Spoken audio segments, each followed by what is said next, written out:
An Ork Warboss, a boss of war. In this video, I'm going to begin my series covering the models from the Assault on Black Reach set, the starter box for Warhammer 40k 5th edition. First up, the Ork Warboss, which came with that set. I'll talk a bit about the background too, then look at the White Dwarf magazine which covered the release. I'm Matthew, this is Miniscape, welcome!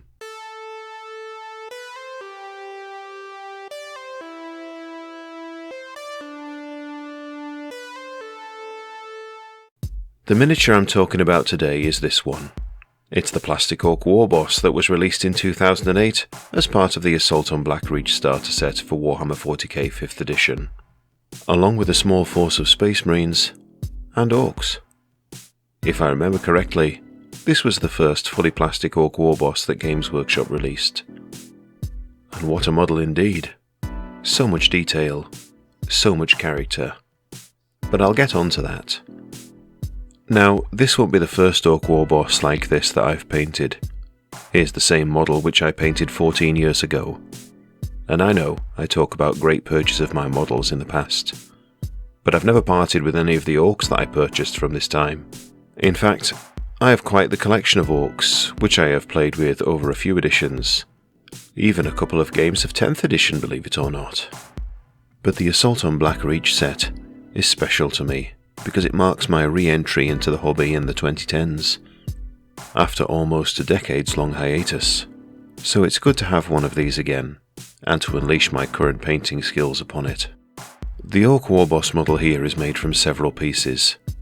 Here I am showing you the torso and legs, attached to a 40mm base. This is a push-fit model. You can see the stud on his back here, to receive the back piece, and a hole here to receive the other parts of the power claw. Here's the backpack piece minus the top of the boss pole. Some frayed cloth, or the remnants of a fancy dress wig, are attached to the pole. Two shooters are strapped to his back, in leather holsters, and you can see the edges of a fur pelt sticking out. On the reverse, the end of a stud is stuck in the hole, but it doesn't matter. I can fix this. I have some modelling experience after all. Here's the other part of the power claw with an exhaust showing. I love the idea that Ork power claws have the means to vent waste gases in this way, and I wonder if some of them have a starter rope, like my old lawnmower. This is his right arm holding his ranged weapon. At a first glance, I thought this was a big shooter, but in the pamphlet that came with Assault on Black Reach, it says shooter next to his war gear. I suppose it could represent both. His muscular prowess is quite evident here, and he has some teeth tied around his bicep. Who knows when he'll need to trade them, or perhaps he's just flashing his wealth. But get a look at these mould lines. Oh boy, I'm going to have to get the knife on them. And finally his beautiful face. Plenty of big teeth. Lots of teeth, a cybernetic eye, and plenty of fashionable piercings. Wah, good sir. Wah indeed. Before assembly, I got to work cleaning the mould lines off the various parts using my hobby knife. This took longer than expected, but I didn't want a stray aberration ruining my paint job. Which makes me think, whenever I've bought a model from eBay before, I can't think of a time when I've received one where the mould lines have been cleaned off. Maybe I'm just fastidious. Maybe I'm a rare breed. Anyway, I started to glue the parts together, but I noticed the backpack didn't sit flush. I thought this stud was in the way, so I clipped it off with my clippers, but it didn't seem to fit quite right. I glued it together with this Tamiya thin cement anyway, applying this to both plastic parts, and when that was dry, I got a small sausage of milliput and used a piece of cocktail stick to push it into place. Spare milliput was pushed into the hole on the base. I think some sort of tactical rock or bullet casings would have gone here originally, but I didn't have this part. Joining the other pieces was fairly trivial. There was only one way to assemble each part, the model being push-fit and all. There was one more obstacle, reattaching the top of the boss pole, but I simply drilled a hole in the pole and in the icon, and used a piece of paperclip for a pin. There we go. Gork and/or Mork would be pleased. I drill the barrels of the shooter, and then glue the arm to the body.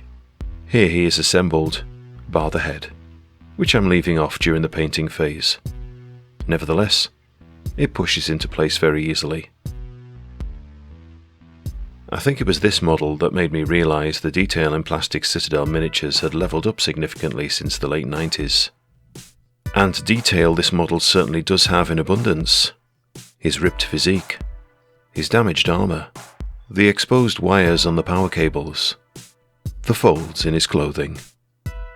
This is an awesome sculpt right here, no doubt about it. Still holding up well 17 years later.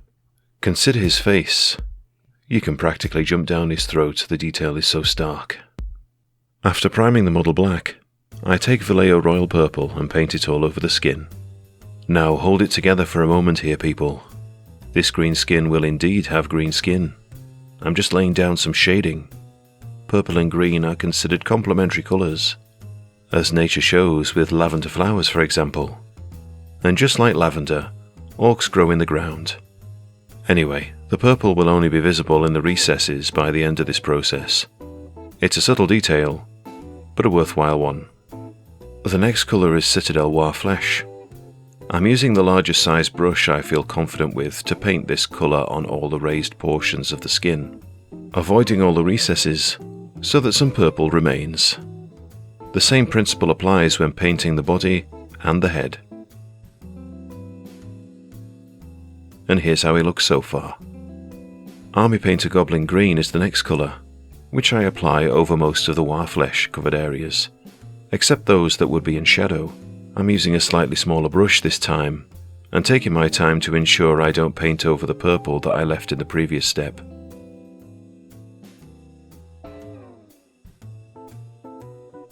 Again, I do the same thing on the head. And that's how it looks after the Goblin Green step. His skin is looking vibrant, rather than grimdark, which is just how I want it. Next I take Citadel Flashgitz Yellow, and mix this on my wet palette with some Goblin Green from the previous step. Using a size 00 brush, I carefully apply this to the edges of the skin. This boss's features are chiselled, well defined, which is an ideal base to apply highlights to. On the hands, this looks like painting the raised areas mostly, and focusing on the knuckles. On his muscular arms, I apply a similar principle, and stippled some thinned portions of paint here and there to emphasize areas that I feel need it. The last highlight stage involves mixing some white with the previous yellow-green mixture, and painting this on the apex of certain areas to emphasize particular details, such as the tips of the ears, the cheekbones, the eyebrows, his jaw, and his fine lips. On the body, I do this on the veins, where the left arm meets the power claw, on the knuckles, and to pick out the edges of the biceps where it seemed appropriate. I wasn't really following a template here. I was just going with rule of cool. And that's the highlighting of the skin all done. It's time for some Vallejo Flat Brown, which I paint onto his trousers, or pants if that's your pleasure. I also paint any teeth this colour, whether those be his own, or those that he wears as jewellery. Any skulls are base coated brown, as well as his nails. While that dries, I'm going to crack out the corn red. This goes onto his vest and his tabard. The lower part of the icon, the shooter, the power claw, and those gun holsters on his back. When I've finished with the corn red, it's time for some Citadel Evil Sun Scarlet. I carefully apply this on top of the red areas from before, avoiding the recesses, so that the corn red shows as a shade. You may notice I'm also leaving the black undercoat showing in some areas. There might be some colour theory reason for this that I'm unaware of, but I like the effect that this black shading gives. Something to do with contrast, I presume. It's probably the same reason people throw Nuln Oil everywhere, for instance when they're painting their French girls. But I prefer leaving the black undercoat showing, or even black panel lining if necessary. In this next step, I've taken Vallejo Dark Sand and applied it as a base to the areas you can see here, since these will be painted yellow next.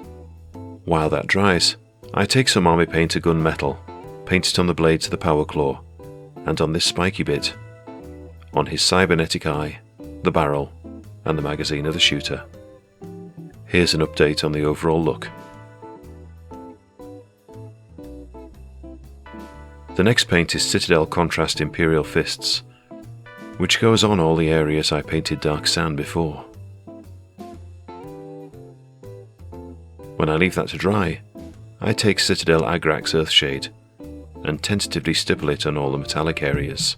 I say stipple, there was definitely some sloshing at some point, because I, like the next man, do enjoy a spot of sloshing.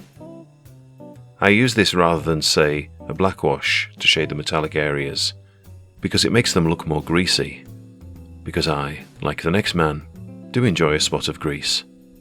My next paint is Vallejo Tan Earth, possibly my second favourite paint, which goes on some of the areas which look like dirty cloth, such as this sweatband round his wrist, the grips on his shooters, and this random bit of cloth tied around the back of his power claw, no doubt which he uses to mop his brow after a session of crumping.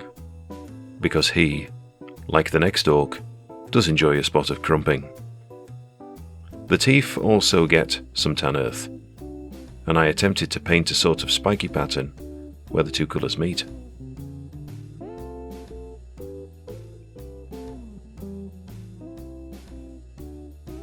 Sticking with the same colour, I use a fine brush to paint the stitching on his breeches. I also take the time to use this colour to paint the ridges on the folds of his cloth, and I paint a few lines around the knees here, somewhat roughly, since this is orc cloth after all. And I imagine from his time in combat, his clothes have got a bit ruffled. Surely they would have a rough finish. I mean, he's not wearing shiny PVC, is he? Come on, that'd be silly. There we go. That might be the finest orc bottom I have ever painted. The next colour I use is Warpaint's Fanatic Wolf Grey, which I slop over the furry bits on his back, which you can see just sticking out here. This will be the shade colour.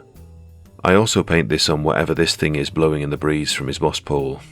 I take the dark sand again and paint it on the areas that got tan earth before, such as this sweatband, and the teeth, again aiming for a spiky pattern where the colours meet.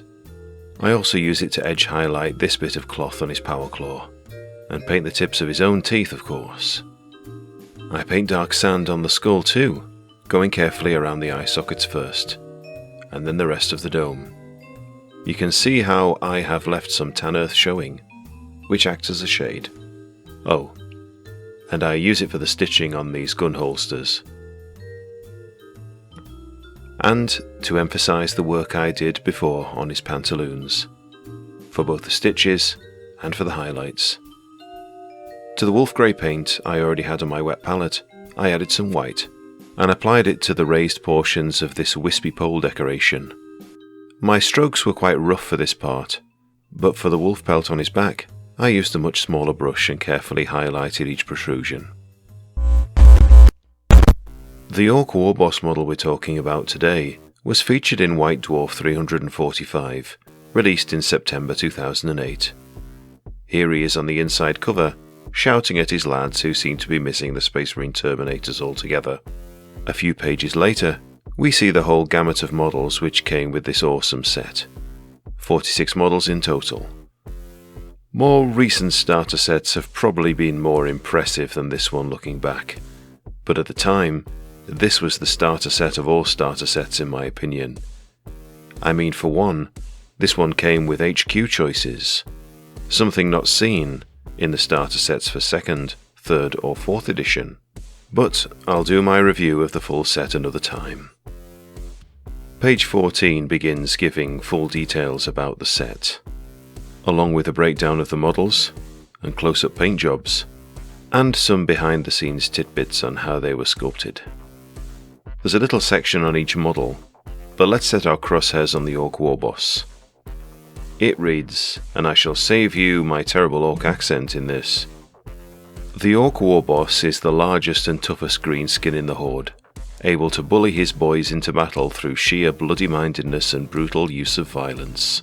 The Warboss excels in close combat, his power claw ensuring that even power armor won't stop him from butchering the enemy, and his place is in the thick of it, leading orc nobs and hordes of boys into battle. Later in the magazine, we have some examples of this particular boss painted, such as this one by Phil Dunn, in the colours of the Goth clan. There's also a painting section which shows you how to paint the models from this set, in the traditional 4-step process. Very handy. Following this is a showcase section, showing the boss painted by Darren Latham.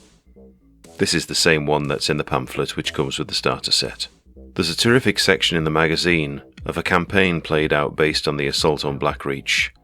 Here, Phil Kelly commands the Warboss Zanzag, represented by this miniature, and he faces off against Matt Hudson's Ultramarines, led by Captain Sicarius, represented by the equivalent model from the starter set.